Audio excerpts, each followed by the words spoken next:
చెల్లించుకుంటున్నాం దేవా.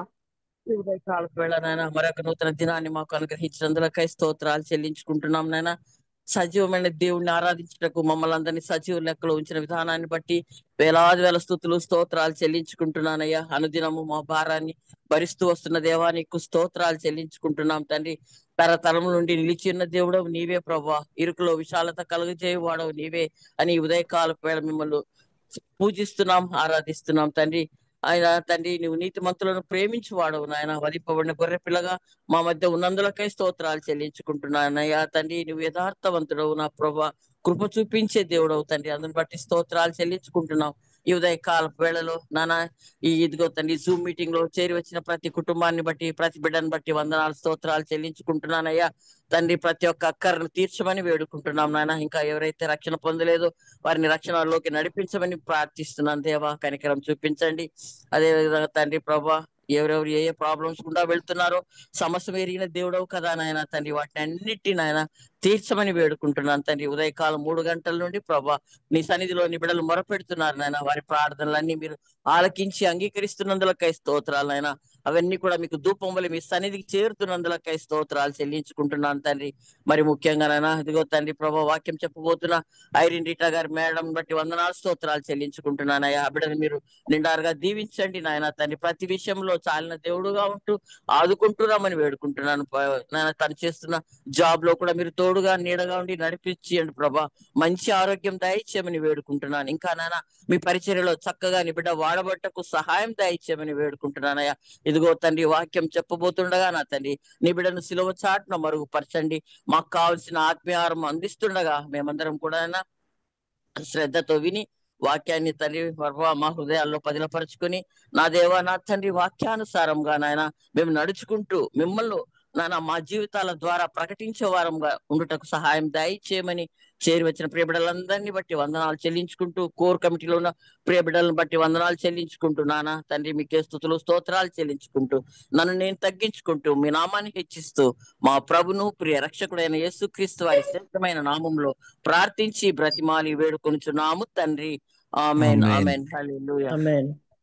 ఆమేన్ ఆమేన్ హల్లెలూయా. Praise Lord. Thank you so much అమ్మగారు. అందరికీ వందలండి. జాన్సీ ప్లీజ్. ఓకే తమ్ముడు, ప్రయత్నలేడండి అందరికీ. మరి ఈ రోజు మన మధ్యలో వాక్యం అందించడానికి సహోదరి ఐరన్ రీటా సైమన్ గారు దేవుని ఆత్మ చేత సిద్ధపడి ప్రేరేపింపబడి వారు మన మధ్యలో ఉన్నారండి. వారిని పరిచయం చేయటం గౌరవంగా భావిస్తున్నాను. మరి వారి 50 సంవత్సరాల సేవలో అనేక రంగాలలో సేవలు అందించిన ఒక ప్రొఫెషనల్. ప్రస్తుతం వారు యూకే ఆధారిత కంప్యూటర్ గ్రాఫిక్స్ కంపెనీలో హెచ్ఆర్ మరియు అడ్మినిస్ట్రేటివ్ పోర్ట్ఫోలియోకి నాయకత్వం వహిస్తున్నారు. ఢిల్లీలోని వైడబ్ల్యూసిఏ సభ్యురాలైన ఐరిన్ గారు వైస్ ప్రెసిడెంట్ గానే కాకుండా అనేక ఇతర కమిటీల ద్వారా కూడా సేవలు అందిస్తున్నారు. మరియు వారు గత 15 సంవత్సరాలకు పైగా సిఎన్ఐ చర్చి సెక్రటరీగానే కాకుండా ఆహ్వానించబడినప్పుడల్లా వాక్య పరిచర్య చేస్తూ వచ్చారు. ఐరిన్ గారు యవనస్తుల మధ్య మరియు పరిచర్య భారము కలిగి వారి జీవన సంఘర్షణలో ఒక మార్గదర్శిగా సేవలు అందిస్తున్నారు. మరి వారు మన మధ్యలో వాక్యం అందిస్తారు. అలాగే అనువదించడానికి మన మధ్యలో బాబీ అన్న సిద్ధంగా ఉన్నారు. వారిని కూడా ఆహ్వానిస్తున్నాను ఇద్దరిని. గుడ్ మార్నింగ్ అన్న. Good morning madam. Welcome. Thank you, my darling girl. Thank you. Thank you ma'am.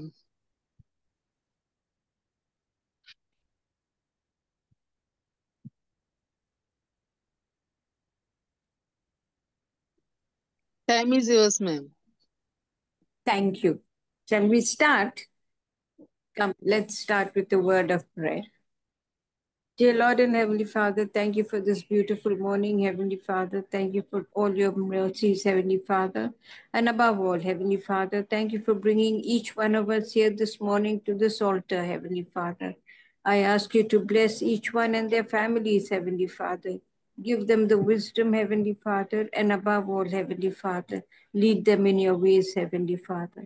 And as I bring the word this morning, Heavenly Father, speak through me, Heavenly Father, and let it be a blessing to all who hear, Heavenly Father. I commit myself and I commit each one of us present here this morning, Heavenly Father, into your mighty hands and ask for blessing. In your very precious and holy name, I ask this prayer. Amen. Amen. So, friends, today's message, the one thing necessary is God Himself. The one thing necessary is God Himself. మరి స్నేహితులారా, ఈరోజు మనము ధ్యానం చేసుకోవాలని ఆశపడుతున్న ఆ సందేశం అంశం ఏంటంటే, ఒకే ఒక ముఖ్యమైన విషయం మన జీవితంలో ఏంటంటే అది దేవుడు. And today we will be taking passages from the book of Proverbs, Philippians, and Luke. Proverbs, Philippians, and Luke. సామెతల గ్రంథము, ఫిలిప్పీయులకు రాసిన పత్రిక, లూకా సువార్త, ఈ మూడిటి నుంచి మనము కొన్ని వాక్య భాగాలు ధ్యానం చేసుకుందాం ఈ అంశం నిమిత్తం. Okay, so Proverbs. Friends, I have to tell you, two books in the Bible which I'm really scared about is the book of Proverbs and the book of Revelations. These two books I find are very, very powerful in the Bible. మరి నా వ్యక్తిగత జీవితంలో రెండు పుస్తకాలు Bible గ్రంథంలో అంటే నాకు కొద్దిగా భయంగా ఉండేది.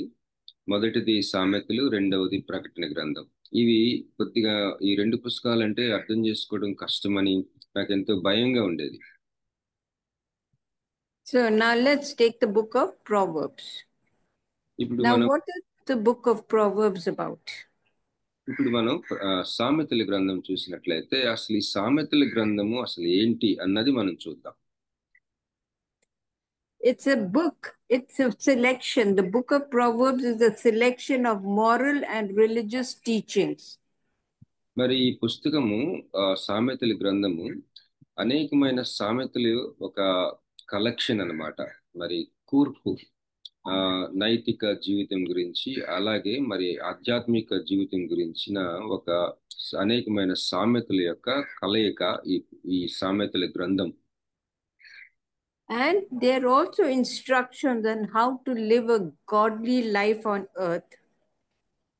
మరి ఈ భూమి మీద మనము భక్తితో ఎలాగ జీవించాలి, దేవుని యందు భయభక్తులతో ఎలా జీవించాలి అన్నదానికి మనకి ఒక సహాయకుడిగా, ఒక సహాయం అందించే ఒక పుస్తకంగా మనం సామెతల గ్రంథాన్ని గుర్తించవచ్చు.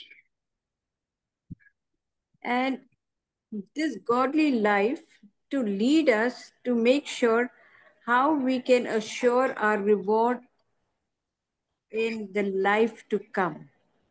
మరి ఇక్కడ ఈ భూమి మీద మనం భక్తి శ్రద్ధలతోటి భయభక్తులతోటి జీవిస్తూ మరి రానున్న మరి నిత్య జీవితంలో మనకి దేవుడు అనుగ్రహించబోయే బహుమతులు, ఆ యొక్క నిత్య జీవితాన్ని గురించిన ఆ జీవితంలో మనకి దేవుడు ఇవ్వబోయే ఘనత, వీటన్నిటి కొరకు ఇక్కడ జీవించే భక్తితో జీవించే ఈ జీవితానికి ఒక ధైర్యం, ఒక నిశ్చయత కలిగి చేయడానికి సహాయం చేసే పుస్తకం సామెతల గ్రంథం.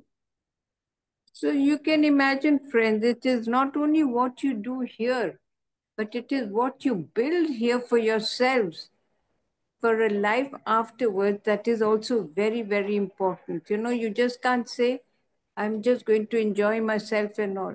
You have to think about how to lead this life for you to get yourself a better place in heaven. మరి స్నేహితులారా, ఒక విషయం మనం గమనించాలి ఏంటంటే, ఈ లోకంలో ఒక విశ్వాసిగా మనం ఏదో జీవించి కొంత సాక్ష్యం కలిగి కొన్ని మంచి క్రియలు చేసి అలాగా ముగిందాము అని అనుకోవడానికి కాకుండా, రానున్న ఆ యొక్క నిత్య జీవితంలో పరలోకములో మనం నిత్యము ఉండబోతున్నాం కాబట్టి, ఆ పరలోకంలో మన జీవితానికి కావలసిన సమస్తము ఇక్కడే మనం సిద్ధపాటు చేసుకుంటూ పరలోకంలో మనం ఇంకా మంచి స్థితిని సంపాదించుకోవాలి అన్న ఒక దృక్పథంతో ఈ జీవితాన్ని మనం ఈ భూమి మీద కొనసాగించాలి. So now this book also contains or it also covers many selective sayings of thoughts of wisdom. మరి ఈ పుస్తకం those people who knew the law.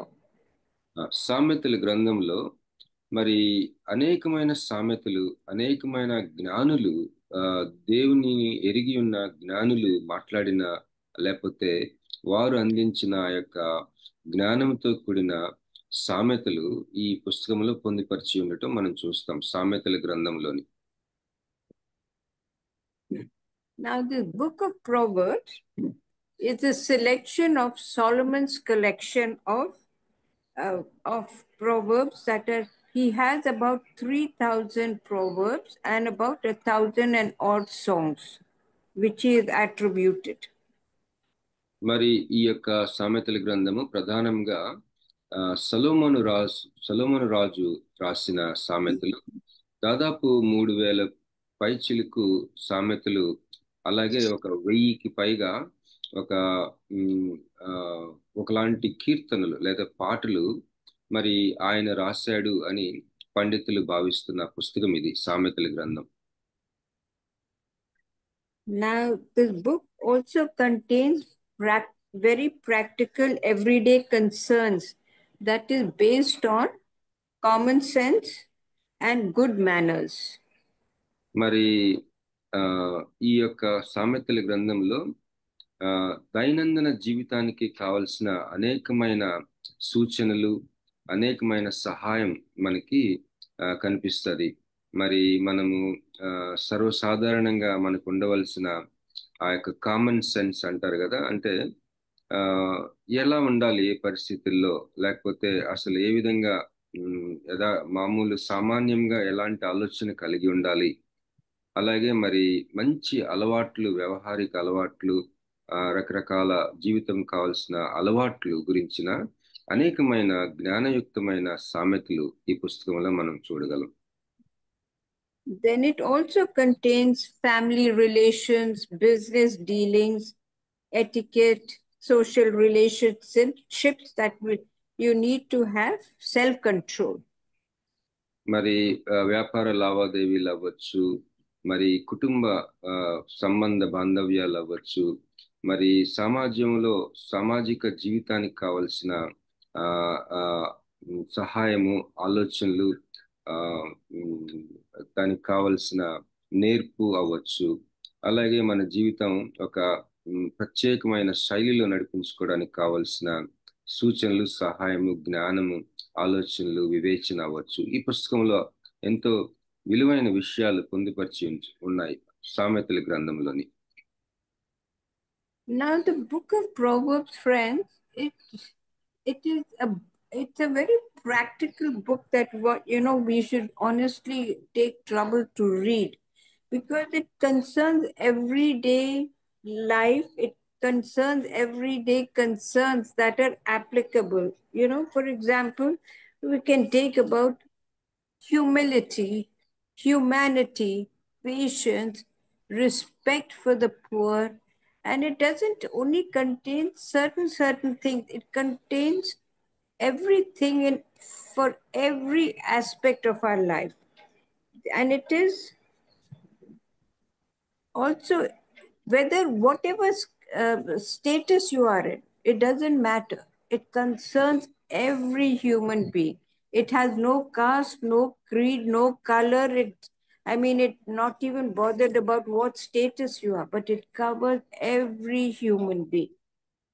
మరి స్నేహితులారా, ఈ సామెతల గ్రంథం అనేది మన దైనందిన జీవితంలో మనం తగ్గించుకొని జీవించటం ఎలాగా, మరి పేదల పట్ల మనం ఒక గౌరవం కలిగి ఉండటం ఎలాగా, మరి అనేకమైన విషయాలు, మర్యాద అనేది ఎలాగా నేర్చుకోవాలి, మర్యాద ఎలా ఇవ్వాలి, తీసుకోవాలి, మరి ఈ సమాజంలో కొన్ని వ్యవహారాలు లేకపోతే అలవాట్లు, మనకి కావలసిన సమస్తం వ్యాపార లావాదేవీలు అవ్వచ్చు, మనం ఎవరైనా సరే మరి ఎలాంటి పరిస్థితుల్లో నుంచి మనము మరి ఐశ్వర్యవంతులమైనా, పేదవాళ్ళమైనా, లేకపోతే ఏ కులమైనా, ఏ మతమైనా సరే చెప్పాలంటే ప్రతి మనిషికి, ముఖ్యంగా విశ్వాసులకి కావలసిన అనేకమైన సహాయాలు దైనందిన జీవితానికి, భయభక్తులుగా జీవించడానికి, నిత్య జీవితంలో మరి మెళకువలు జ్ఞానయుక్తంగా జీవించడానికి ఎంతో ఉపయోగపడే పుస్తకం ఈ సామెతల గ్రంథం కనుక మనం ఖచ్చితంగా దానికి కావలసిన ప్రయాసకు వచ్చి ఈ పుస్తకాన్ని మనం ధ్యానం చేసి చదవవలసిన బాధ్యత మనకు ఉందని నేను వినయంగా మీకు జ్ఞాపకం చేస్తా ఉన్నాను. So, friends, can someone read Proverbs 3:11-26? సామెతలు 3:11-26 వరకు, సామెతల గ్రంథము 3వ అధ్యాయము 11వ నుంచి 26వ వరకు దయచేసి ఎవరైనా చదివి సహాయం చేస్తారండి. నా కుమారుడా, యెహోవా శిక్షను తృణీకరింపవద్దు, ఆయన గద్దింపునకు విసుకవద్దు. తండ్రి తనకు ఇష్టుడైన కుమారుని గద్దించు రీతిగా యెహోవా తాను ప్రేమించు వారిని గద్దించును. జ్ఞానము సంపాదించిన వాడు ధన్యుడు, వివేచన కలిగిన నరుడు ధన్యుడు. వెండి సంపాదించుట కంటే జ్ఞానము సంపాదించుట మేలు, అపరంజి సంపాదించుట కంటే జ్ఞాన లాభము నందుట మేలు. పగడముల కంటే అది ప్రియమైనది, నీ ఇష్ట వస్తువులన్నీ దానితో సమానములు కావు. దాని కుడి చేతిలో దీర్ఘాయువును, దాని ఎడమ చేతిలో ధన ఘనతలును ఉన్నవి. దాని మార్గములు రమ్య మార్గములు, దాని త్రోవలన్నీ క్షేమకరములు. దానిని అవలంబించు వారికి అది జీవ వృక్షము, దాని పట్టుకుని వారందరూ ధన్యులు. జ్ఞానము వలన యెహోవా భూమిని స్థాపించెను, వివేచన వలన ఆయన ఆకాశ విశాలమును స్థిరపరిచెను. ఆయన తెలివి వలన అగాధ జలములు ప్రవహించుచున్నవి, మేఘముల నుండి మంచు బిందువులు కురియుచున్నవి. నా కుమారుడా, లెస్స అయిన జ్ఞానమును వివేచనను భద్రము చేసుకును, వాటిని నీ కన్నుల ఎదుటి నుండి తొలగిపోనీయకుము. అవి నీకు జీవముగాను నీ మెడకు అలంకారంగాను నుండును. అప్పుడు నీ మార్గమున నీవు సురక్షితంగా నడిచెదవు, నీ పాదము ఎప్పుడునూ తొట్టిల్లదు. పండుకొనున్నప్పుడు నీవు భయపడవు, నీవు పరుండి సుఖంగా నిద్రించెదవు. ఆకస్మికంగా భయం కలిగినప్పుడు, దుర్మార్గులకు నాశనం వచ్చినప్పుడు నీవు భయపడవద్దు. యెహోవా నీకు ఆధారమగును, నీ కాలు చిక్కుబడుకున్నట్లు ఆయన నిన్ను కాపాడును. So, friends, I wanted to concentrate on these words. మరి ఈ యొక్క మాటల మీద మీరు ఏకాగ్రత పెట్టవాలని నేను కోరుచున్నాను. Now, I wanted to concentrate on verse 13. Happy is the man who becomes wise, who gains understanding. What does this mean? మరి 13వ సామెతలు 3:13, జ్ఞానము సంపాదించిన వాడు ధన్యుడు, వివేచన కలిగిన నరుడు ధన్యుడని ఈ వాక్యం సెలవిస్తుంది కదా. దీని అర్థం ఏంటి అని మనం ఒకసారి ఆలోచించేద్దాం. And let's take the verse 18 after that. Those who become wise are happy. Wisdom will give them life. What does this mean, friends? You know, we gain so much of knowledge about a lot of things, but where is wisdom? Knowledge is one thing. Remember, we told about knowledge. Knowledge is man-given. You know, you read books, you listen to people, you do so many things. But where does wisdom come from? మరి From the Lord. పరలోకం నుండి, దేవుని దగ్గర నుండి. 13వ జ్ఞానం సంపాదించిన వాడు ధన్యుడు, వివేచన కలిగిన నరుడు ధన్యుడనుంది. అలాగే 18వ దానిని అవలంబించిన వారికి అది జీవవృక్షము. అంటే ఇక్కడ దాని అంటే జ్ఞానం గురించి మాట్లాడుతున్నాడు. 18వ వచ్చినట్లయితే, జ్ఞానమును అవలంబించే వారికి అది జీవవృక్షము, దాన్ని పట్టుకుని వారందరూ ధన్యులు. మరి ఈ మాటల మీద మనం ఏకాగ్రత పెట్టాలని, ఉదాహరణకి మనం బుక్స్ చదివి లేకపోతే మరొకలాగా మనం కొంత సమాచారము లేకపోతే కొంత జ్ఞానం సంపాదించుకోవచ్చు, కానీ నిజమైన జ్ఞానము, నిజమైన వివేచన, నిజమైన తెలివి అది పరలోకం నుంచి వస్తుందని మరి మనం గ్రహించుకోవాలి. So I want us to concentrate on the book of Proverbs, friends, because as I said, it is a very practical book for everyday living.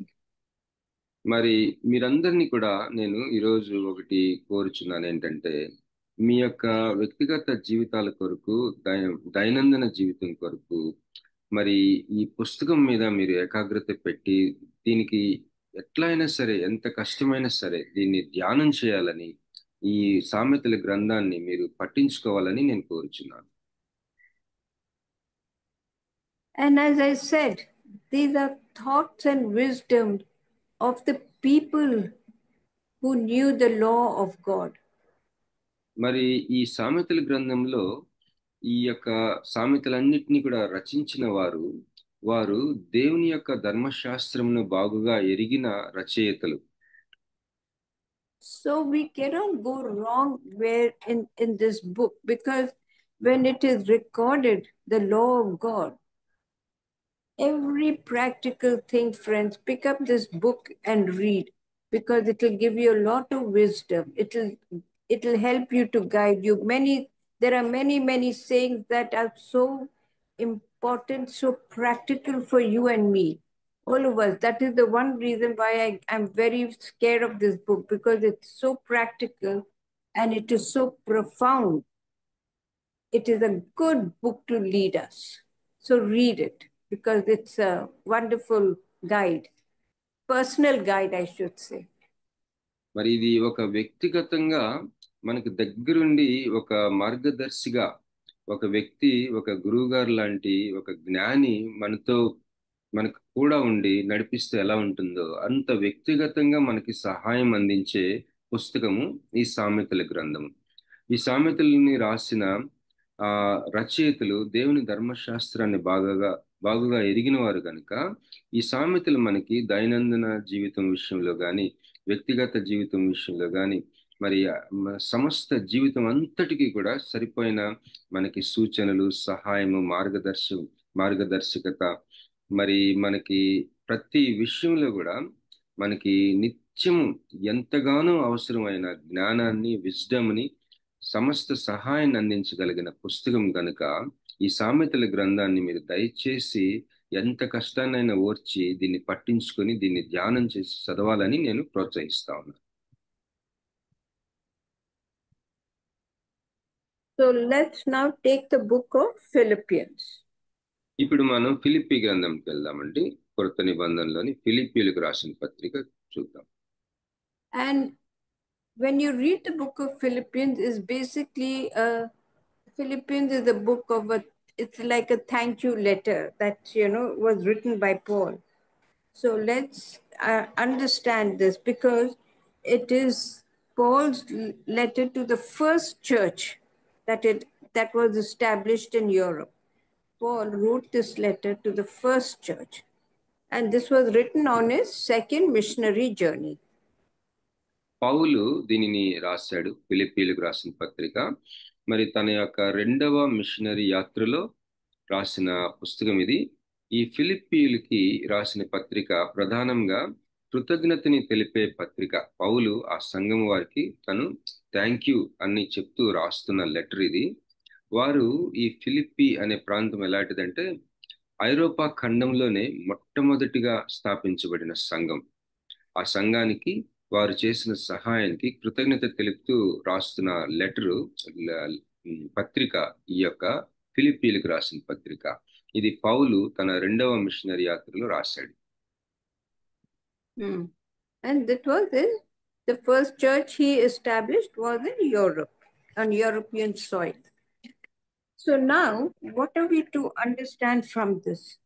When he wrote this on his second missionary journey, and it was in the Roman province of Macedonia. మరి ఈ యొక్క ఫిలిప్పీలకు రాసిన పత్రిక మరి రోమా సామ్రాజ్యానికి చెందిన వారికి సంబంధించిన ఒక మాసిదోనియా ప్రాంతం, వారి స్వాధీనంలో పరిపాలన క్రింద ఉన్న మాసిదోనియా అనే ప్రాంతంలో ఉన్న ఒక పట్టణము ఫిలిప్పి అనే పట్టణం. Now, Paul at that time, Paul was in prison, as we know. And what was it? His relationship with the church in Philippi was actually very good at that time. మరి పౌలు ప్రారంభ దశలో తను చెరసాల్లో ఉండటం కాదు, కానీ ఈ యొక్క సంఘం ఏర్పడిన సమయంలో వారి సంఘాన్ని ఏర్పరిచి ఆ సంఘ సభ్యులతోటి చాలా సన్నిహితమైన సహవాసం కలిగి ఉండేవాడు. But yet he was very troubled because of the opposition, the Christians of the opposition. Why? Because they were really against him. అయితే ఈ యొక్క వ్యతిరేకత తనకి పౌలుకి చాలా ఎక్కువగా ఉండింది ఆ సమయాల్లో. మరి అనేకమైన సిద్ధాంతపరమైన వ్యతిరేకత అవ్వచ్చు, రకరకాలైన వ్యతిరేకత, ముఖ్యంగా క్రైస్తవ నాయకుల ద్వారా, క్రైస్తవుల ద్వారానే తనకి వ్యతిరేకత వచ్చింది. ఆ విషయంలో చాలా కలవరపడి బాధపడతా ఉండే సమయం పౌలు గారికి అది. And like everyday life that we lead, you know, whenever there are good days, always that there is something nagging us at the back. Same thing happened with Paul. He was worried because there was so much of false teaching also going around at the same time. Although he was happy with the people in Philippi, but still there was a lot of wrong teaching. The Christians were against him.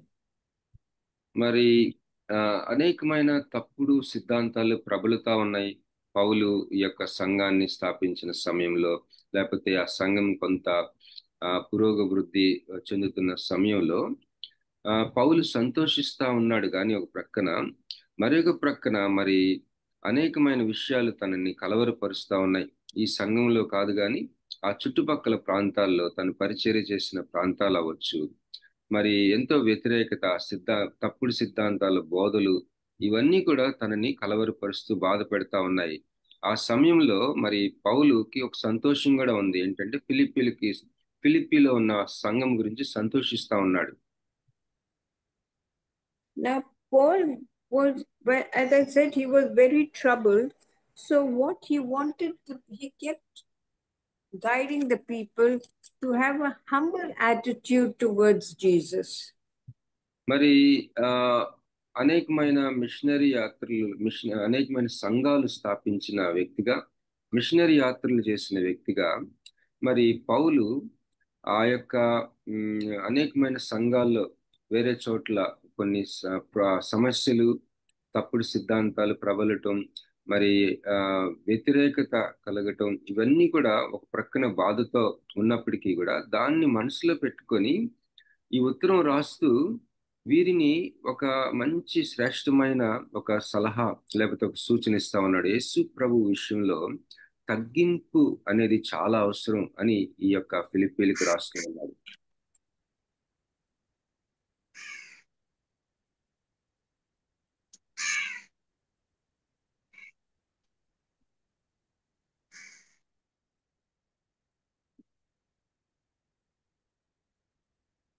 Can you hear me now?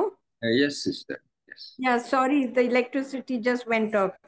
No problem. Okay, so now what was Paul also guiding them? He was telling them that when you have this joy and this peace in your heart, it gives God, you live in union with God, because it gives you so much of peace. And he was trying to teach them to stay away from all this that was going on in the church. In the sense, the people who were against him, they were actually getting into things that were not pleasing in the sight of God.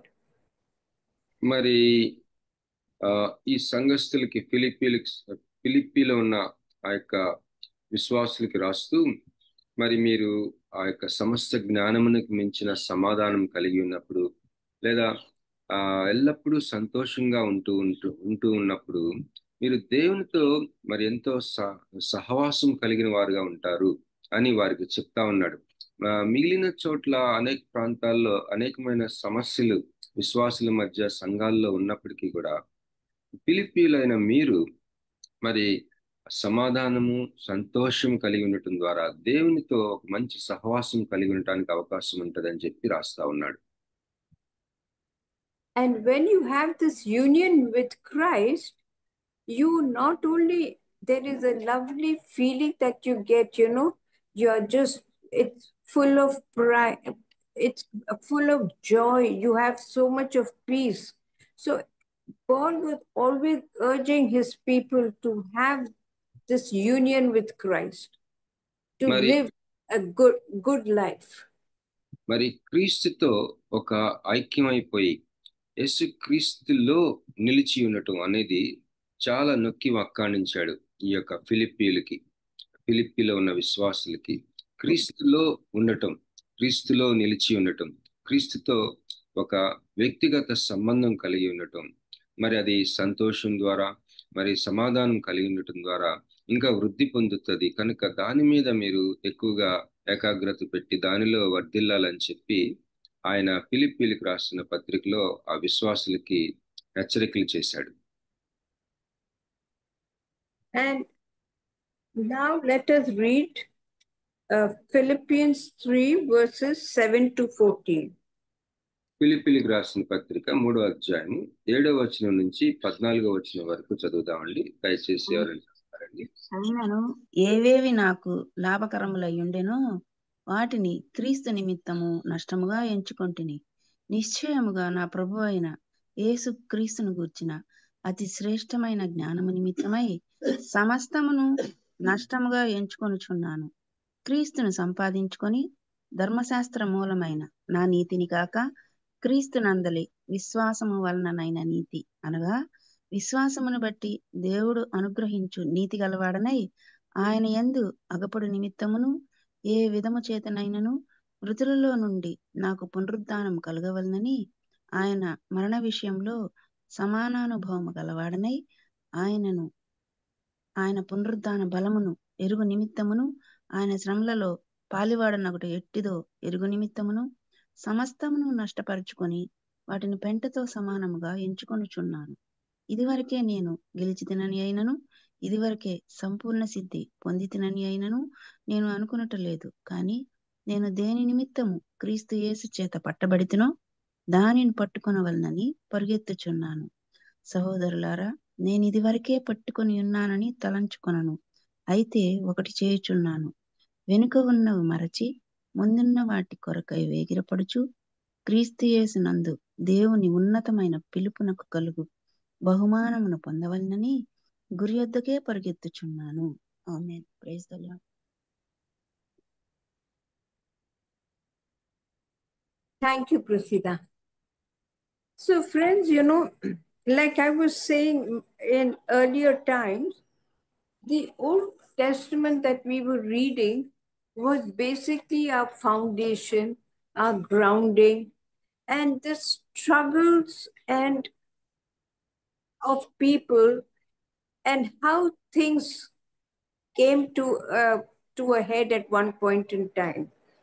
And when I say that, because if you really read the Old Testament, it's all about even wars, okay? People finding ground for themselves, people trying to establish themselves, There was a lot of emotions that went into the Old Testament. But when we step ourselves into the New Testament, there is, you find there is a little bit of peace that is settled in people. Because now, when we have stepped into the New Testament, it tells us how we must conduct ourselves in order to find a place for ourselves up in heaven. At that time, God was with the people, and everything that was the thing they established themselves, they settled it there and then. But when we step into the New Testament, when we take up the books, you have the Gospels, you have all the other words of wisdom that have been brought forward by the disciples of Jesus, because they lived, they spent all their time with Jesus.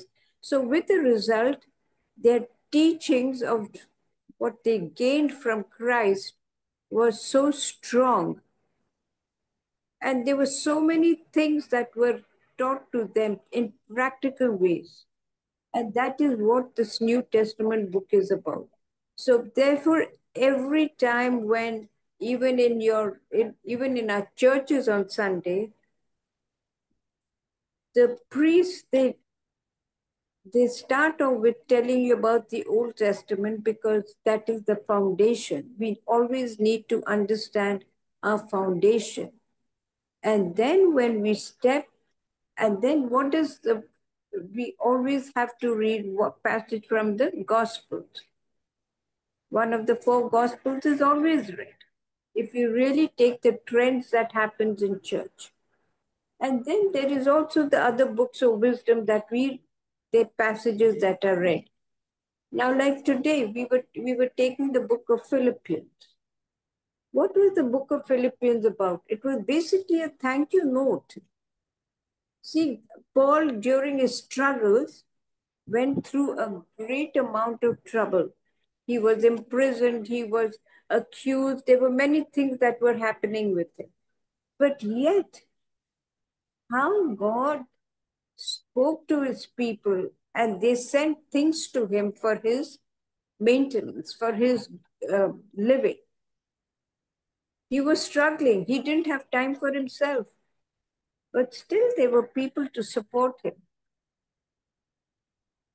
మరి స్నేహితులారా, ఒక విషయము మనం గమనించాలి. Bible గ్రంథం మనం చూసినప్పుడు పాత నిబంధనలో మరి ఆ యొక్క విశ్వాసులు, ఇశ్రాయేలీలు ప్రధానంగా ఆ యొక్క నిబంధనలో ఉన్న ఆ యొక్క దేవుని బిడ్డలు, దేవుని ప్రజలు, అలాగే క్రొత్త నిబంధనలో ఉన్న మనము, లేకపోతే ఇప్పుడు మనం ఫిలిప్పీ పత్రిక ఉదాహరణగా మరి పౌలు సమయంలో ఉన్న విశ్వాసులు, క్రొత్త నిబంధనలో విశ్వాసులు, ఇవి మనం చూసి మనం వీటిని పరిశీలించినప్పుడు ఈ రక్షణ చరిత్రలో అనగా మరి దేవుడు మరి ప్రారంభించిన ఈ యొక్క రక్షణ కార్యం పాత నిబంధనల నుంచి మనం గమనించవచ్చు. ఆ పాత నిబంధనలో మనం ఆ యొక్క పాత నిబంధనలో ఉన్న పుస్తకాలని మనం చదువుతా ఉన్నప్పుడు ఆ యొక్క దేవుని హస్తము, దేవుని యొక్క క్రియలు ఎలా ఉన్నాయంటే మరి స్థిరపరచటానికి, తర్వాత మరి కొంత వేరు తన్నటానికి, లేదా కొంత పునాదులు పడటానికి ఈ యొక్క చరిత్ర, రక్షణ చరిత్ర ప్రారంభమైన ఆ సమయాల్లో మరి తీరుతెన్నులు విభిన్నంగా ఉండేవి. కొంత అప్పటికప్పుడే సమస్యలు తీర్చుకోవడం, మరి శాంతి సమాధానాలు అనేవి మరి ఒకలాంటి కష్టపడి సంపాదించుకునే ఒక పరిస్థితుల్లో మరి ఇశ్రాయేలీలు ఆ యొక్క ప్రయాణాలు అవ్వచ్చు, వారి జీవన శైలి, వారి నిబంధనలో నిలిచి ఉన్న తీరు, మరి పాత నిబంధన అంతా కూడా ఒక విధమైన రక్షణ చరిత్ర. అలాగే క్రొత్త నిబంధన చూసినట్లయితే మరి శాంతి సమాధానాలు ఇవి మరి యేసుక్రీస్తులో మరి నిజంగా మరి మనము ఒక ముందు రుచి చూస్తా ఉన్నాం. పరలోకంలో ఏ విధంగా ఆ యొక్క పరిపూర్ణత ఉంటుందో దాని యొక్క ముందు రుచి, ముందుగానే దాని కొంత రుచి, దాని అనుభవం కొంత అనుభవిస్తా ఉన్నాం. ఇక్కడ ఫిలిప్పీలకు రాసిన పత్రికలో నిజానికి అది ఒక కృతజ్ఞతతో కూడిన కృతజ్ఞత. మరి పౌలు మరి పరిచర్యలో, ప్రయాణాల్లో మరి అనేకమైన శ్రమలు అనుభవించడంలో మరి తాను తలమునుకులై ఉన్న సమయంలో ఈ ఫిలిప్పీ యొక్క విశ్వాసులు పౌలుకి మరి కానుకలు పంపించారు, తనకు అవసరమైన వస్తువులు పంపించారు. దానికి కృతజ్ఞతతో థ్యాంక్ యూ అని చెప్పి రాస్తా ఉన్నాడు ఈ యొక్క ఉత్తరం. ఇలాంటి ఉత్తరాలు, ఇలాంటి పరిస్థితులు మనం పాత నిబంధనలో చూడలేం. క్రొత్త నిబంధనకు వచ్చేసరికి రక్షణ చరిత్ర యొక్క తీరుతెన్నులు చాలా విభిన్నంగా ఉండటం మనం గమనిస్తాం. కనుక మన జీవితంలో మనమున్న కాలాల్ని మనము వివేచించవలసిన పరిస్థితి, మనకి ఆ యొక్క ప్రాముఖ్యత మనం ఎంతగానో గుర్తించాలి. I want us to read the verses 13 and 14. Chapter, sister? The same chapter 3, Philippians chapter 3, 13, 14. 13, 14. ఫిలిప్పీలకు రాసిన పత్రిక 3వ అధ్యాయము 13, 14 వచనాలు దయచేసి చదవండి. ఎవరైనా సహాయం చేస్తారమ్మా? సహోదరులారా, నేనిది వరకే పట్టుకొని ఉన్నానని తలంచుకొనను. అయితే ఒకటి చేయుచున్నాను, వెనుక ఉన్నవి మరచి ముందున్న వాటి కొరకై వేగిరపడుచు క్రీస్తు యేసునందు దేవుని ఉన్నతమైన పిలుపునకు కలుగు బహుమానమును పొందవలెనని గురి యొద్దకే పరిగెత్తుచున్నాను. Amen. Praise the lord. So here, what is the words telling us? What is the Bible telling us? He's saying, don't keep looking to the back. Whatever you've done is okay. Don't let it hamper your progress towards knowing God, towards your goal to meet God. Him saying, leave everything what you've done behind you and look at what is in front of you. మరి ఇక్కడ So పౌలు important. ఇక్కడ పౌలు ఒక మంచి నిర్ణయము, ఒక మంచి విధానాన్ని అవలంబిస్తా ఉన్నాడు తన జీవితంలో. నేను ఇదివరకే పట్టుకొని ఉన్నానని నేను తలంచుకుంటం లేదు. అయితే ఒకటి చేస్తున్నాను, వెనుక ఉన్నవి మర్చిపోయి లక్ష్య పెట్టట్లేదు వెనుకున్నవి. మరి నేను ఎన్నో సాధించాను, కొన్నిసార్లు విఫలమై ఉండవచ్చు. అనేకమైన మిశ్రమ అనుభవాలు ఉన్నాయి నా గత జీవితంలో. వాటన్నిటిని నేను లక్ష్య పెట్టాలని లేదు, ఇక వాటన్నిటిని మర్చిపోవాలని ఉంది. ఎందుకంటే ముందున్న వాటి కొరకై వేగిరి పడాలని ఉంది నాకు.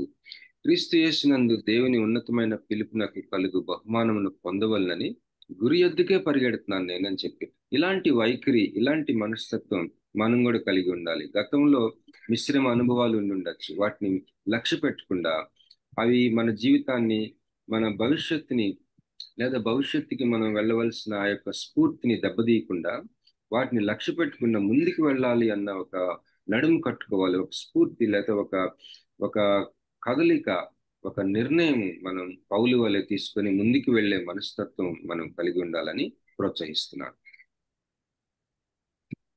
And friends, even in today's time, how many people have known, even their school friends, how they have turned. Some children are so naughty in school, you know it, and that's the last thing on their mind is studies. They're very disruptive. They are very they can do anything to keep the class in humor. They can do anything to keep everything from keeping them away from studies.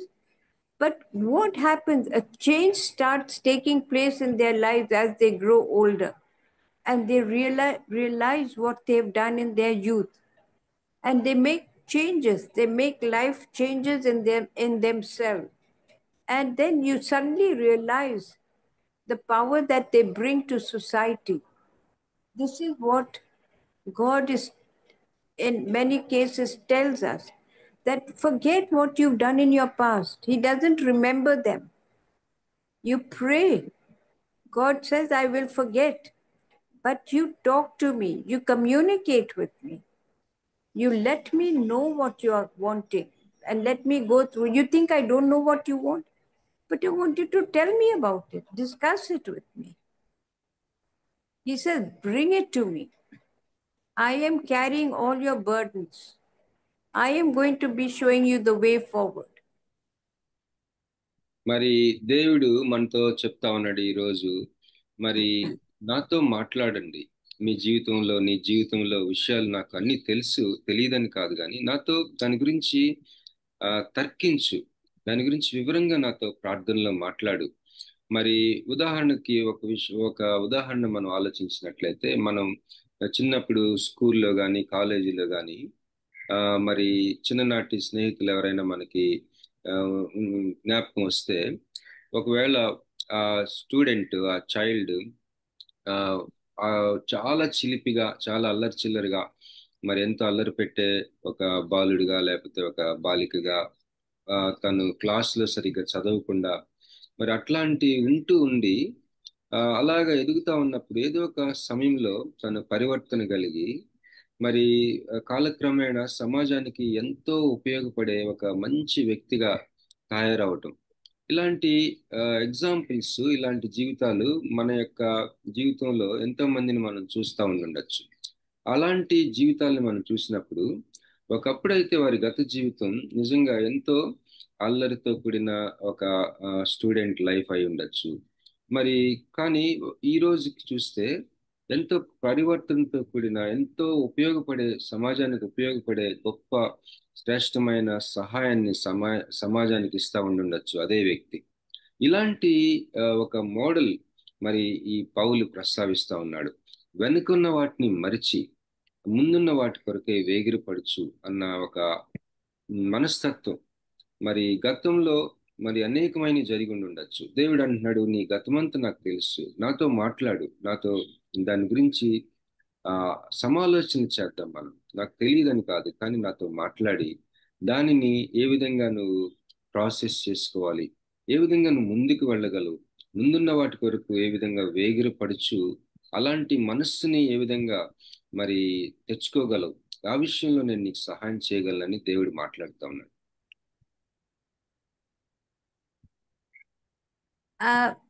I am going to take you back to the book of Job, friends. You know, something that was such an eye-opener, and I want you to read this. But if we, I'm going to read to you from the book itself, what was written. But if we wait long enough, we believe we will see righteousness of God's plan emerge. మరి ఈ యోబు గ్రంథం గురించి మరొకసారి మీకు జ్ఞాపకం చేయాలనుకుంటున్నాను. మరి మనము దేవుని మీద మనసు పెట్టి అలాగ మనం తగినంత సమయం ఓర్పుగా మరి మనం వేచి ఉన్నట్లయితే మరి దేవుని యొక్క సంకల్పము మరి ఎక్కువగా స్పష్టంగా మరి మనకి కనువిప్పు కలిగేంతగా దేవుని యొక్క మనం ఎన్నడూ చూడనంత తీరాలు ఆయన హస్తము, ఆయన మన జీవితంలో పనిచేస్తున్న తీరు, ఆత్మలోకంలో నీ జీవితం గురించి అసలు ఏం జరుగుతున్నదని స్పష్టమైన గ్రహింపు ఏనాటికైనా మనకి అందుతుంది. And how true it is, because you know, whenever we come through hardships, what happens? We people seem to blame everything and everybody for it, including God himself. But what happens? He gives us the wisdom, and when he does, it takes us time for us. You know, nobody likes change in their life. Nobody. No matter what, when there is a paradigm shift in our life, none of us like it and we find fault with everything. But when we settle back into that kind of a change that God has given us in our life, it takes time for us to settle in. But when we see that wisdom of what God has given us for that new life, you yourself thank God, because it has taken you much further. It has given you much a better innings than you had before when you were grumbling. So everything takes time, but you will only see the wisdom of God emerge only with time, never immediate. Every foolish person will think, oh God, this is how wrong, this is how terrible, this is everything negative. But wait for it. Wait for things to fall into place. God gives you the wisdom. It is not that he leaves you like that, but you trust him, put it in his hands, talk to him, keep communicating with you, and he will give you this wisdom. And I'm going to tell you this story. It's not a story. It's something that happened to me just 2 days ago. మరి స్నేహితులారా, మరి దేవుని యొక్క కార్యములు మన జీవితంలో ఆయన హస్తము, మరి ఆయన యొక్క గంభీరమైన ప్రణాళిక, ఆయన మనల్ని నడిపించే తీరు, అది ప్రతి జీవితంలో మరి నానా విధములుగా మనకి సంభవిస్తూ ఉంటుంది. ముఖ్యంగా మనకి శ్రమలు సంభవించినప్పుడు మనం ప్రతి దానిని తప్పుపట్టాం. ప్రతిదీ కూడా ఈ కారణం చేత, లేకపోతే ఆ కారణం చేత, ఇదిగో ఈ వ్యక్తే కారణం అని నెపమేస్తూ ఉంటాం. కానీ దేవుని యొక్క కార్యం మన జీవితంలో, ఆయన తన హస్తము, తన కదలికలు, తన గంభీరమైన లోతైన ప్రణాళిక మన జీవితంలో జరుగుతూ పోతూ ఉన్నప్పుడు దానిని మనం గ్రహించుకోవాలి. దేవుడు దాని గురించిన ఒక వివేచన, జ్ఞానం మనకి ఇవ్వాలని ఆశపడతా ఉన్నాడు. ఆయన కార్యములు, ఆయన ఒక్కడే, దేవుడు ఒక్కడే మన జీవితాల్లో చేస్తున్న ఆయన యొక్క కార్యములు నానా విధములైన కార్యములని ఉంటుంది. మరి ఆయన నీ జీవితంలో అసలు ఏం చేస్తా ఉన్నాడు ముందు నుంచి, ఎలాగా నిన్ను నడిపిస్తా ఉన్నాడు.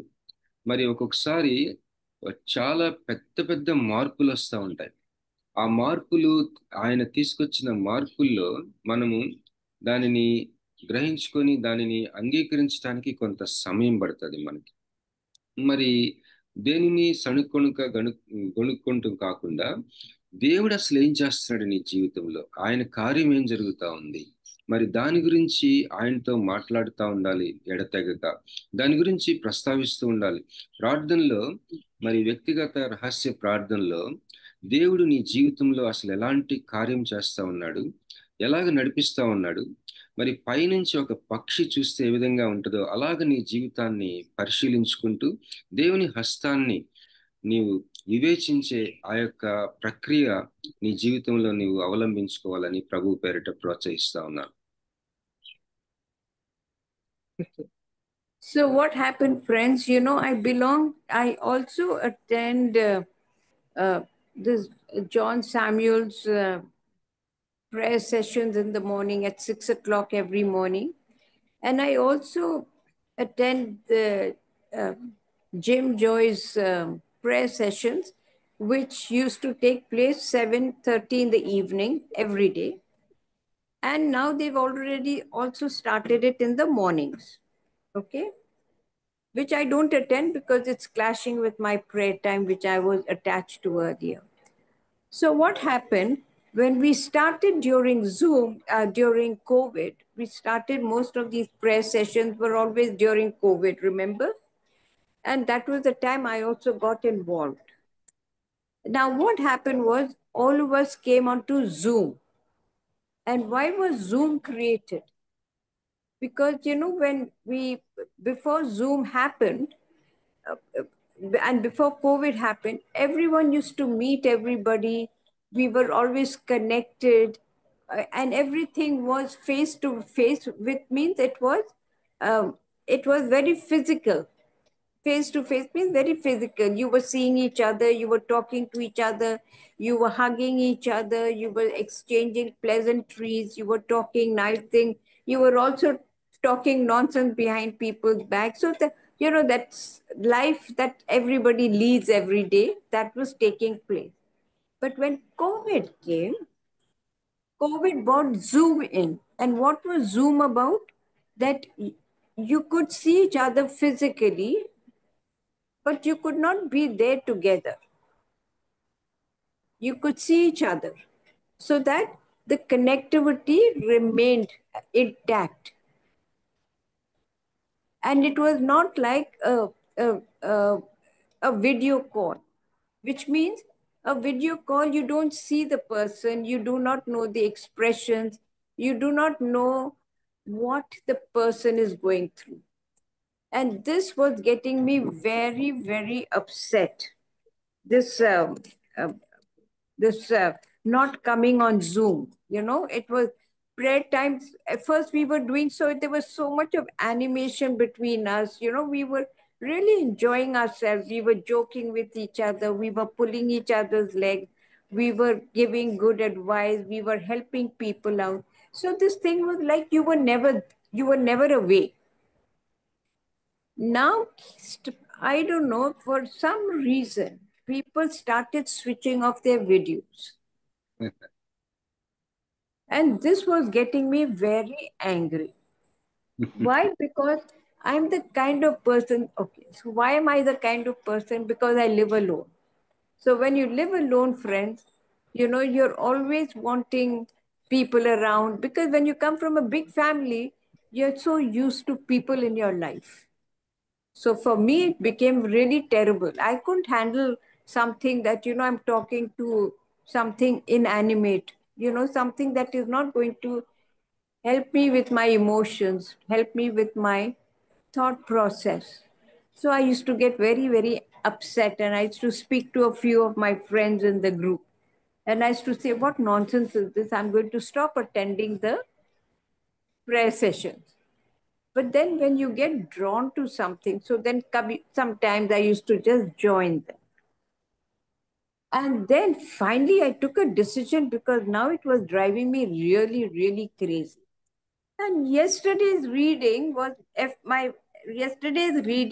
Ephesians 5. Okay.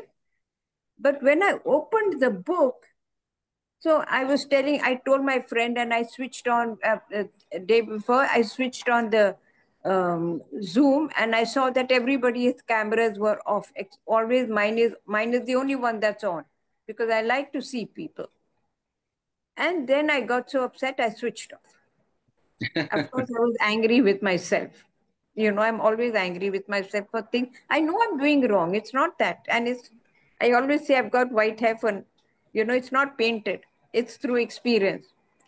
And then I picked up the Bible yesterday morning. And instead of reading chapter 5 of Ephesians, my eyes fell on chapter 4 immediately, on a little picture. Then it says, and I'm reading verse 26 of Ephesians chapter 4. If you become angry, do not let your anger lead you into sin. And do not stay angry all day. Don't give the devil a chance. These were the words that God spoke to me. Because he made me open the Bible and he made me read those words first. Because I was, of course, angry with myself because I moved away. So you see, friends, how the Bible, we always say, no, how can we come to know? How does God speak to us? Look at the book he's given you. Every word in the Bible is true. It speaks to you and it speaks to me. We become so troubled. I was so troubled. Why did, that was my stupidity. No, God was angry with me also, I'm sure. He says, have you come to pray, and have you come to socialize? Obviously. So what did he do? He gave me an answer. This మరి is how God speaks to us, friends. సహోదరి సహోదరులారా, నా వ్యక్తిగత జీవితంలో ఒక అనుభవాన్ని మీకు పంచుకోవాలనుకుంటున్నాను. మరి కోవిడ్ సమయంలో మరి మనందరికీ తెలిసినట్లుగా కోవిడ్ ముందు మన సహవాసము, మరి అనేకమైన ప్రార్థన మీటింగ్స్ ఇవి ఒక రకంగా ఉండేవి. అందరం కలుసుకునే వాళ్ళం సాధ్యమైనంత వరకు. అసలు మనకి జూమ్ అంటేనే ఏంటో కూడా తెలియదు కోవిడ్ ముందు. ప్రేయర్ మీటింగ్స్ అయినా లేకపోతే ఏదైనా ఏ మీటింగ్ అయినా మనం కలుసుకునే వాళ్ళము, మాట్లాడుకునే వాళ్ళము. మరి ఒక్కొక్కసారి చెప్పాలంటే ఒకళ్ళ వెనక ఒకళ్ళు చెడ్డగా మాట్లాడుకుంటాం కూడా జరిగేది. ఇవన్నీ జరుగుతూ ఉండేవి. మరి స్క్రీన్ మీద కాకుండా మనుషులు నిజంగా కలుసుకునే సహవాసం ఉండేది మనకి. కానీ కోవిడ్ టైంలో ఈ జూమ్ రావడం, మరి మొదట్లో వీడియోలు ఆన్ చేసుకునేవారు అందరూ జూమ్ మీటింగ్లో. మరి వీడియో ఫోన్ కాల్లో కూడా మనం ఫోన్ కాల్లో మనం మాట్లాడుతూ ఉన్నప్పుడు ఎవరితోనైనా వారిని నిజంగా మనం దగ్గరగా ఉన్నట్టే చూస్తూ ఉన్నాం. వారి ముఖ కవళికలు, వారు ఏ విధంగా స్పందిస్తున్నారు, ఇవన్నీ కూడా మనకి దూరంగా ఉన్నా కూడా కొంతలో కొంత మనకి దగ్గరగా ఉన్నట్టుగా, నిజంగా మాట్లాడుతున్నట్టుగా, ఆ యొక్క నిజమైన సహవాసం చేస్తున్నట్టుగా మనకు అనిపించేది. కానీ జూమ్లో రాను రాను ఈ యొక్క వీడియోలు ఆఫ్ చేసుకుంటున్న విషయంలో నాకు చాలా నాకు బాధ కలిగేది. నేను 2 మీటింగ్స్లో ఉండేదాన్ని అని చెప్తున్నారు మేడం. ఒకటి జాన్ శామ్యుయల్ గారు, ఇంకొకళ్ళు సేవకులు జిమ్ అనే వాళ్ళ జూమ్ మీటింగ్లో కూడా మొట్టమొదటిగా మరి వీడియోలు ఆన్ చేసుకునేవారు, కానీ రాను రాను వీడియోలు ఆఫ్ చేసుకునేవారు. నేను ఒక్కదాన్నే వీడియోని ఆన్ చేసుకుని ఉంటానని చెప్పి అన్నారు. అయితే ఒక 2 రోజుల క్రితం ఆమెకి చాలా కోపం వచ్చిందంట సహోదరికి. మరి ఇట్లాగా అందరూ వీడియోలు ఆఫ్ చేసేసుకుంటా ఉంటే నేను ఎందుకు ఆన్ చేసుకోవాలి? నిజానికి మా ఇంట్లో నేను చిన్నప్పుడు పెరిగిన వాతావరణం, ఎక్కువ మంది పిల్లలు, మా కుటుంబంలో ఎక్కువ మంది ఉండేవారు. మరి మనుషులు లేకుండా నేను ఉండటం నాకు అసలు అలవాట్లేదు. కానీ ఇప్పుడు నేను ఒంటరిగా ఉంటా ఉన్నాను. నాకు ఎవరితోనైనా మాట్లాడాలన్నా జూమ్ మీటింగ్స్ ఇవన్నీ కూడా వీడియోలు ఆన్ చేసుకుంటా ఉంటే నేను మనుషులతో కలిసి మాట్లాడుతున్నట్టు నాకు అనుభూతి కలుగుతుంది. మరి అలాంటిది ఏం లేకుండా వీడియోలు ఆఫ్ చేసుకుంటా ఉంటే నాకు కూడా కోపం వచ్చి నిన్న 2 రోజుల క్రితం నేను కూడా వీడియో ఆఫ్ చేసేసుకున్నాను. అప్పుడు నాకు చాలా కోపం వచ్చింది, నా మీద నాకే కోపం వచ్చింది. కానీ ఎఫెసీ పత్రిక 5వ అధ్యాయం యాక్చువల్గా నేను చదువుకోవాలనుకుంటా ఉండనుగా 4వ అధ్యాయం 26వ వచనం మీద నా మనసు అక్కడికి లాగింది. ఆ వాక్యం నేను మీకు చదువుతానండి. ఎఫెసీ 4:26. కోపపడుడి గాని పాపము చేయకుడి, సూర్యుడు అస్తమించే వరకు మీ కోపము నిలిచి ఉండకూడదు, అపవాదికి చోటు ఇయ్యకుడి. ఈ మాటల ద్వారా నేను చాలా క్షేమాభివృద్ధి పొందాను నా యొక్క ఈ యొక్క ఆలోచనల విషయంలో. Great. So now you know the story. Okay, today now let's read, let's go to Luke 10, chapter 38. Luke chapter 10, verse 38 to 42. I'm going to tell you quickly because it's almost time. Sorry, people, I keep taking up so much of your time. Now, this is about 2 sisters, Martha and Mary.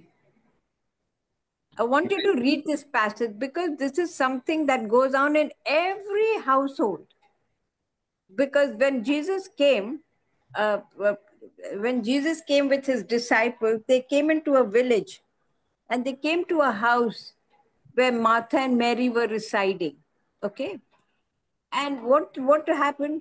Martha was busily working, and Mary, as you know, she saw Jesus and says she was with Jesus all the time, enjoying herself with all of them there. So what happened? Martha grumbles, like all sisters. You know, when 2 sisters are together and one is working and the other one is sitting and enjoying life, listening to music and having a tea, you know what happens? The older one or whoever, the younger one, whichever one it is who is working hard, grumbles. It's in every household. Same thing happened here between Martha and Mary. మరి లూకాసు వార్త 10వ అధ్యాయం 38 నుంచి 42వ వచనం వరకు చదువుకుందామండి. ఇక్కడ మనందరికీ సుపరిచితమైన ఒక కుటుంబం, మార్తా, మరియా, లాజరు. వారి కుటుంబంలో ఈ 2 అక్కచెల్లెల గురించి ఇక్కడ ప్రస్తావించబడింది. ఇది వీళ్ళిద్దరి మధ్య ఉన్న వాతావరణం, మరియా మార్తా మధ్య ఉన్న ఆ యొక్క పరిస్థితి చదవబోయే వాక్యంలో మనం చూస్తాం. ఇలాంటి పరిస్థితి ప్రతి కుటుంబంలో ఏదో ఒక రీతిలో ఉంటుంది. మరొకసారి అక్కచెల్లెళ్ళు ఉన్నప్పుడు అక్కచెల్లెళ్ళలో ఎవరో ఒకళ్ళు ఇంటి పని బాగా కష్టపడి చేస్తా ఉంటే మరొకళ్ళు మరి సరదాగా టీవీ చూస్తూనో, టీ తాగుతూనో, లేకపోతే రిలాక్స్ అవుతూ ఉండటం, పనంతా ఒకళ్ళే చేయటం, ఇలాంటిది ప్రతి కుటుంబంలో మనం సర్వసాధారణంగా గమనిస్తూ ఉంటాం. ఈ మార్తా మరియల విషయంలో కూడా ఇలాంటిదే మనం చూస్తాం. యేసు ప్రభువు వారు ఆయన ఒక గ్రామంలో ప్రవేశించారని, మార్తాను ఒక స్త్రీ ఆయనను తన ఇంట చేర్చుకొనినని 38వ వచనంలో. Shall we read, sister, 38 to 40? Yes, definitely. Quickly we can read. Give me 2 more minutes. అది 38 నుంచి 42వ వచనం. అంతటా వారు ప్రయాణమైపోవచ్చుండగా ఆయన ఒక గ్రామంలో ప్రవేశించెను. మార్తా అను ఒక స్త్రీ ఆయనను తన ఇంట చేర్చుకొనెను. ఆమెకు మరియా అను సహోదరి ఉండెను. ఈమె యేసు పాదముల యొద్ద కూర్చుండి ఆయన బోధ వినుచుండెను. మార్త విస్తారమైన పని పెట్టుకొనుట చేత తొందరపడి ఆయన యొద్దకు వచ్చి, ప్రభువా, నేను ఒంటరిగా పనిచేయుటకు నా సహోదరి నన్ను విడిచిపెట్టినందున నీకు చింత లేదా? నాకు సహాయం చేయమని ఆమెతో చెప్పుమనెను. అందుకు ప్రభువు, మార్తా, మార్తా, నీవు అనేకమైన పనులను గూర్చి విచారము కలిగి తొందరపడుచున్నావు, కానీ అవసరమైనది ఒక్కటే. మరియా ఉత్తమమైన దానిని ఏర్పరచుకొనెను, అది ఆమె యొద్ద నుండి తీసివేయబడదని ఆమెతో చెప్పెను. Amen. Praise the lord. Yeah. So, for verse 41 and 42, what does Jesus say? Martha, Martha, you are worried and troubled over so many things, but just one is needed. Mary has chosen the right thing and it will not be taken away from her. మరి 41, 42 వచనాల్లో, లూకాసు వార్త 10, 41, 42 వచనాల్లో మరి ఏముందో మనం చదివాం కదా. ప్రభు అంటున్నారు, మార్తా, మార్తా, నీవు అనేకమైన పనులను గురించి విచారం కలిగి తొందరపడుచున్నావు, కానీ అవసరమైనది ఒక్కటే. మరియా ఉత్తమమైన దాన్ని ఏర్పరచుకొనెను, అది ఆమె యొద్ద నుండి తీసివేయబడదని ఆమెతో చెప్పాను. So what does Jesus actually say over here, sweetness? He's not telling you that, what you're doing is wrong for the family. No, if you're struggling, if you're taking care of your family, if you're struggling, it is not wrong what you're doing. He says, but the people who are light-headed, who have no malice, we have so many things multiplying in our heads. Why do we trouble ourselves with that? He says, even the person who is doing nothing, if they are following his word, this is still accountable to them in heaven. It is not that they are forgotten. So, which means to say, friend, both you and me, while you all are struggling, and I am now at the end of my life, my days are also very peaceful. But that does not mean that your life is not going to be blessed. It is, because you are taking care of your family, you're taking care of their needs. Sometimes it becomes an irritant. It's okay. It is good for you to let off your steam. It's not bad to go through it. But don't be troubled about it. Leave it to God, he says. You are still going to be, it's still going to be accounted for you. But why is he stressing on Mary? Because Mary is leaving everything and just following him and doing everything and sitting at his feet and listening to what he's saying. Even that, he says, in spite of her not doing anything to help, he's still blessing her. He's still saying that her place also is in heaven. It will be accounted for her. It's not only what you are doing, it is the other person also. So never be troubled about silly things, because everything is something that God sees. He sees every person, he sees every angle, he sees every emotion, and he sees every work. So we do not need to be stressed, because as the word says, everything is necessary, including God. And God, being central in our life, helps you and me to go through the day. As I మరి said, answers are given to you in every which way you turn. మరి ఇక్కడ మరియా మార్తల యొక్క మనస్సులను మనం తొంగి చూసినట్లయితే దేవుడు అంటున్నాడు, మరియా, మరి నీ అంతరంగంలో నీవు అనేకమైన ముక్కలుగా మరి విభజింపబడి ఉన్నావు. నీ మనస్సు నీ యొక్క జీవితాన్ని మరి ఎన్నో ముక్కలుగా ఆలోచిస్తా ఉంది. మరియా అయితే తన అంతరంగంలో ఒకే ఒక ముక్కగా ఉంది. తను విభజింపబడి లేదు తన అంతరంగంలో. మరి ప్రతి దాంట్లోని నన్ను చూస్తా ఉంది మరియా. మరి నీవైతే పని చేయటం విషయంలో, లేకపోతే ఈ పని వల్ల అలసట విషయం రావచ్చు, ఇవన్నీ కూడా నాకు సంబంధించింది కాదనుకుంటున్నావు మరియా.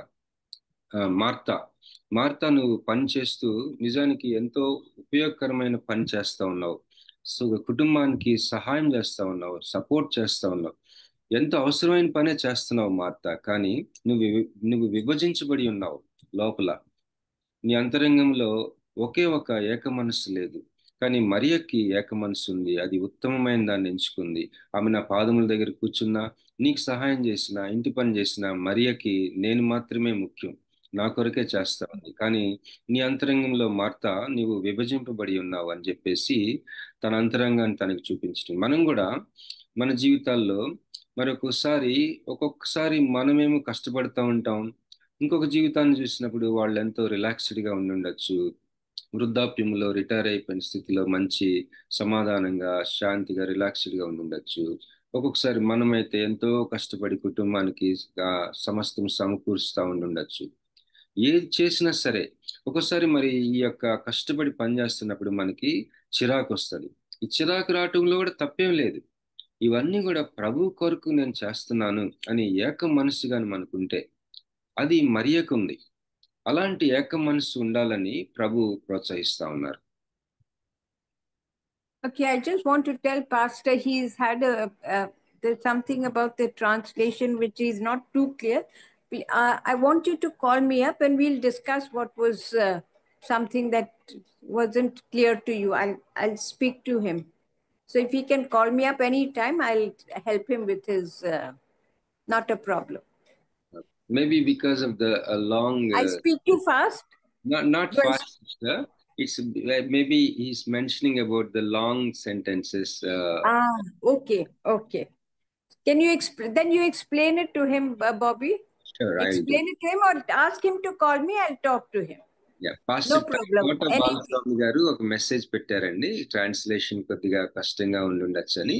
పాస్టర్ గారు సహోదరు ఏం చెప్తున్నారంటే, పాస్టర్ గారికి వీలైతే నాకు ఫోన్ చేయమనండి, నేను వివరణ ఇస్తాను. ఏదైనా మార్చుకోవాలంటే మార్చుకుంటాను, లేకపోతే నన్ను చెప్పండి. ఒకవేళ పాస్టర్ గారు ఉన్నట్లయితే మీరు అన్మ్యూట్ చేసుకొని చెప్పొచ్చండి ఇప్పుడే. నేను అనుకుంటున్నాను పాస్టర్ బాలస్వామి గారు అనుకుంటా ఉండుండొచ్చు. అంటే అమ్మగారు ఎక్కువసేపు లాంగ్ సెంటెన్సెస్ చెప్తా ఉన్నారు కదా, దాని గురించి అయి ఉండొచ్చు. ఎనీహౌ వీలైతే అమ్మగారితో మాట్లాడమంటున్నారు. ఏదైనా సలహాలు ఇస్తే నేను తీసుకుంటానని చెప్తాను. Thank you sister. Please continue. Okay, in case he needs, if he understands English, then he can speak to me. Otherwise, you explain to him what was shortcoming in his understanding. Okay. Okay. Thank you, Bobby. God bless. Thank you, sister. Thank you on behalf of all of us. Thank you so much for this message. God bless. Thank you. Praise the lord అన్న. Praise the lord madam. మరి చాలా చక్కని God bless you, my darling. Thank you madam.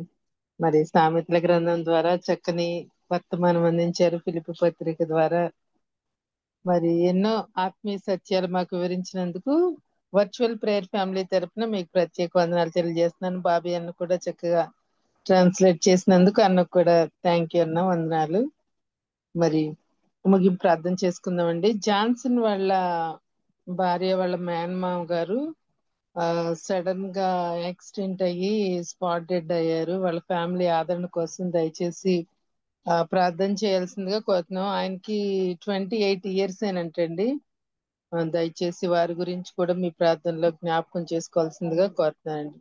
మన మధ్యలో ఉన్న pastor తోట బాలస్వామి గారు ముగింపు ప్రార్థన, పరలోక ప్రార్థన ఆశీర్వాదం ఇవ్వాల్సిందిగా కోరుతున్నానండి.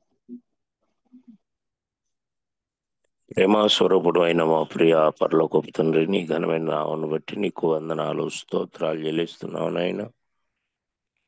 ఈ ఉదయకాల సమయంలో ప్రభా ఏ రీతిగా నీకు ఆ వాక్యమును ప్రభా నైనా మాకు వివరించి బోధించటానికి నువ్వునైనా ఏర్పాటు చేసినటువంటి నీకు దాసురాలు రీటా సైమన్ గారిని బట్టి నీకు వందనాలు స్తోత్రాలు అయ్యానైనా. మరి అనువాదం చేయటానికి కొంచెం కష్టతరంగా ఉన్నప్పటికీ కూడా బాబీ రత్నాకర్ గారిని నైనా నువ్వే ధైర్యపరిచి నేను మాకు కావలసినటువంటి రీతిలో, మాకు అర్థమయ్యేటువంటి రీతిలో తన ద్వారా తెలుగులోనికి నైనా ఇదిగో అనువాదం చేయడానికి నువ్వు ఇచ్చిన అవకాశాన్ని బట్టి నీకు వందనాలు స్తోత్రాలు చెల్లిస్తున్నావు.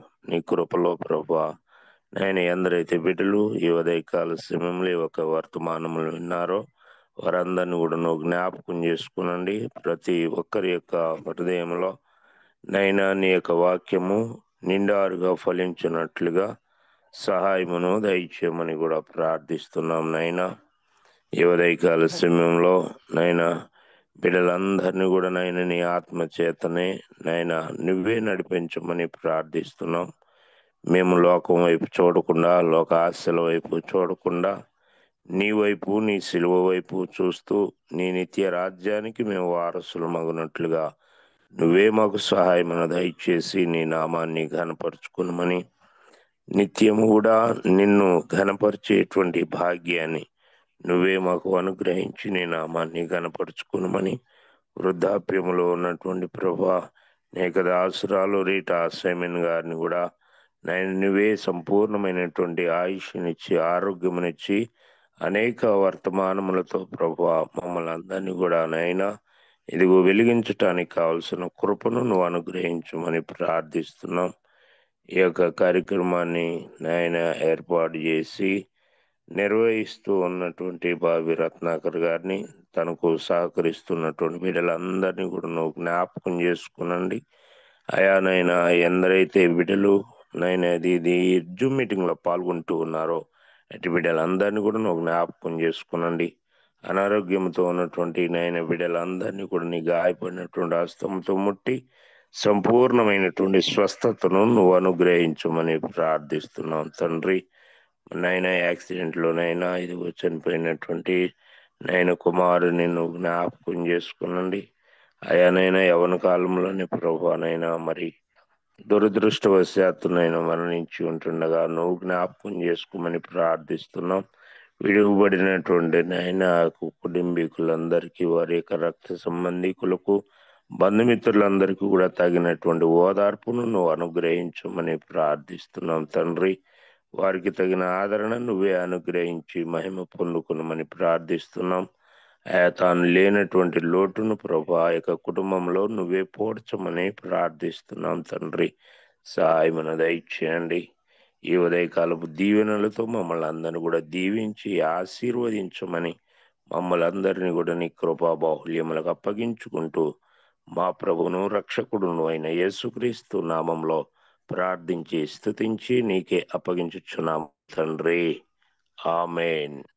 పరలోకమందున్న మా తండ్రి, నీ నామం పరిశుద్ధపరచబడునుగా, రాజ్యము వచ్చునుగా, నీ చిత్తం పరలోకమందులలో భూమి యందు నెరవేరునుగాక. పరలోకమందు మాకు కావలసిన అనుదిన ఆహారం దయచేయండి. మా ఎడల అపరాధము చేయవారిని క్షమించినట్లు మా అపరాధములను క్షమించి మమ్మల్ని శోధనలోకి అపరాధములను క్షమించండి, మమ్ము శోధనలోనికి చేకూర్చుని నుంచి తప్పించండి. ఎందుకంటే రాజ్యం, శక్తి, శక్తి, మహిమ నిరంతరం. నీవై ఉన్నావు. ఆమేన్. మన తండ్రి నీ ప్రేమ, కుమారుడైన యేసుక్రీస్తు వారి కృప, పరిశుద్ధాత్మ యొక్క నిత్య సహవాసము, సన్నిధి, కాపుదల, జూమ్ మీటింగ్ లో పాల్గొన్నటువంటి బిడ్డలకు సందేశం ఇచ్చినటువంటి సహోదరి రీటా సైమన్ గారికి, అనువాదకులు బావి రత్నాకర్ గారికి, తన యొక్క బృందానికి అంతటికీ సదా తోడై నడిపించును గాక. ఆమేన్. ఆమేన్. ప్రైజ్. అందరికి వందనాలు. మరి ప్రార్థించిన పాస్టర్ తోట బాలస్వామి గారికి, వాక్యం అందించిన ఐరన్ మేడం గారికి, అట్లాగే బాబీ అన్నకి ప్రత్యేక వందనాలు. మరి ముగించుకుందామండి. హ్యావ్ ఎ నైస్ డే అండి. జాయిన్ అయిన అందరికీ వందనాలండి. Thank you so much madam. Thank you, Jansi. God bless you, my darling. God bless you. Thank you madam. Thank you. అందరికీ వందనాలండి. ముగించుకుందామండి.